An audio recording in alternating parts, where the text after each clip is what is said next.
वाऱ्यावरती गंध पसरला ना ते मनाचे, मातीमध्ये दरवळणारे हे गाव माझे.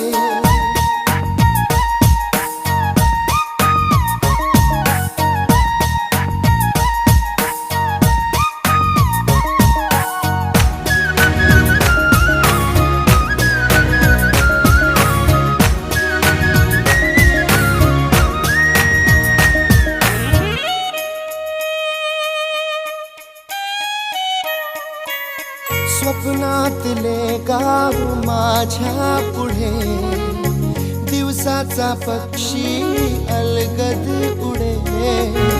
फांदीच्या अंगावरती चिमणी ती चिवचिवणारी, झाडात लपले सगळे सोयरे.